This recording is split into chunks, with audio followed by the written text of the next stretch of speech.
All right, good morning, everyone. Thanks for joining us here for the News 12 FastCast. I'm Kayla Lopez, and this morning we're continuing to cover an overnight double shooting that killed a 3-year-old and injured a woman. It happened on New Savannah Road in Richmond County, and 2 people are now wanted for questioning. But before we get into those details, we do actually have your Ethan Hunter live right now on the scene of where it happened.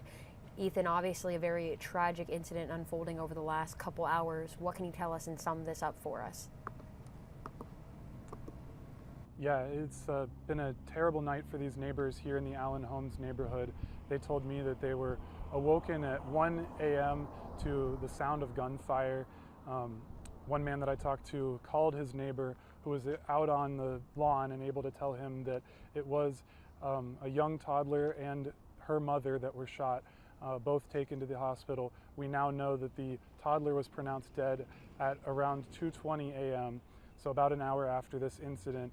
And they told me that this is not something that they usually see. There's sometimes violence in this neighborhood, but it never comes to guns. And to see this come into their community, they're all out on their porches right now. A lot of neighbors that I've talked to have been out on their porches talking to other neighbors, just kind of trying to come together as a community to understand this horrible tragedy that has happened here in this neighborhood. There are 2 people that are wanted for questioning. One of them, they said, stays in this area, actually right to my right, which is also the direction where the shooting happened. It's not confirmed that he owns the property there or he rents the property there, but they said that he stays in this area, is known to be around this area, and that is something that when they saw the picture that he was wanted for questioning, they were able to identify him and say that they have seen him around here before. Now, actually, just behind me at the kind of central building of this neighborhood, they have a resident association building. They are giving out food right now as it was planned by the Diamonds and Pearls group. They giving out some food to some neighbors that might be in need, and that's something that is still going on today. So despite this horrible tragedy and everybody is either out on their porches or in that building just kind of coming to terms with what's happened, they're still coming together as a community and experiencing this kind of loss together. All right, thank you so much for that coverage, Ethan. We'll make sure to update you guys on our newscast and on our website as we learn more about this tragedy. And again, to mention, those 2 individuals wanted for questioning only, to be clear. And Ethan, you're clear on my end. This is 30-year-old Shanice Canada and 40-year-old Willie Lewis. Richmond County deputies say they are both known to hang around the Allen Homes area. And again, these people are only wanted for questioning right now. So if you see them or know where they are, contact the Richmond County Sheriff's Office. And we do also have new details this morning in the massive house fire in Aiken County we told you about. It happened on Holly Hill Drive in Belvedere. The homeowner, Brenda Fulmer, tells us the home is a total loss. Fulmer says the fire started when a cigarette butt fell on a bag inside her home. She says it was a close call for her. I barely made it out of the room and went through the hallways and into the kitchen and out the back door. And there was a bunch of trees back there. I had to go through the trees. She says she was in the process of moving and had about 50 bags packed inside the home. A fire chief on scene tells us the Red Cross is assisting her. In Augusta, commissioners are figuring out how to cover a nearly $11 million deficit. At yesterday's meeting, Commissioner Wayne Guilfoyle mentioned to take $10.9 million out of the fund balance to cover the shortfall. Brandon Garrett seconded it. It was soon amended to include adopting full rollback millage rates and approved in a 10-to-1 vote. Neighbors tell us they don't mind doing their part by paying property taxes.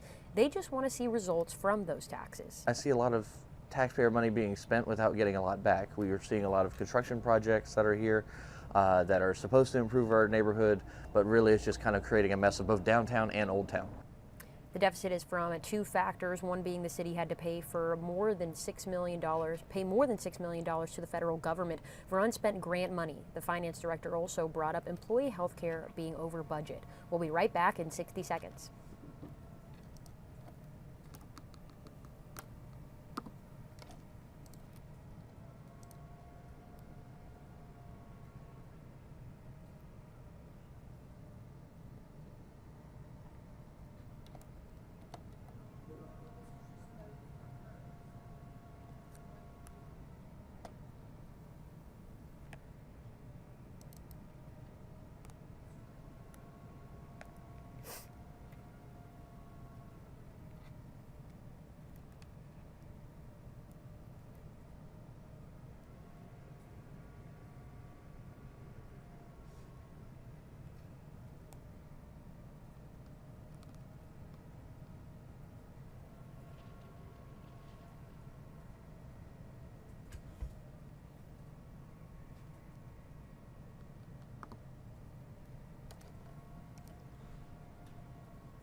All right, and at last night's Columbia County Commission meeting, a candidate announced plans to run for the vacant District 2 seat. Howard Johnson is running to replace Trey Allen, who stepped down earlier this month to accept a role in the Trump administration. Johnson says one of the major reasons for running is the coming changes to the Columbia County Library. That includes plans to put non-experts in leadership positions there. And that's all the time that we have for news this morning. We're going to send things over to First Alert meteorologist Tim Strong for a quick look at the weather. Tim, what can you tell us? What can we expect? Day here, Kayla. We're talking mostly sunny skies early. Now we're just looking at visible satellite. That is cloud cover that's beginning to build, but won't see too much more activity other than scattered clouds. Rain chances are going to be on the low side. Look outside. A beautiful look here, kind of leading into downtown from Riverwatch Parkway. Now the heat index is going to climb a little bit more into the mid-90s throughout the rest of the day, but it has been worse at times. 85 feeling like the low 90s, and we're still keeping the breeze about 5 to 7. Lower to mid-80s filling in the gaps here as we look off west of town, Crawfordville, also Barnwell, Allendale, and Sylvania coming in around 84 degrees. But a really nice day, feeling more and more like August. Will tip out just around that low 90 mark today and tomorrow. Beyond today, though, we do see our rain chances beginning to go up, and a cool down will get us here by the end of the week. We're looking at highs in the mid-80s. Friday, Saturday, the best chances for rain before we get back into a sunny, dry planner next week.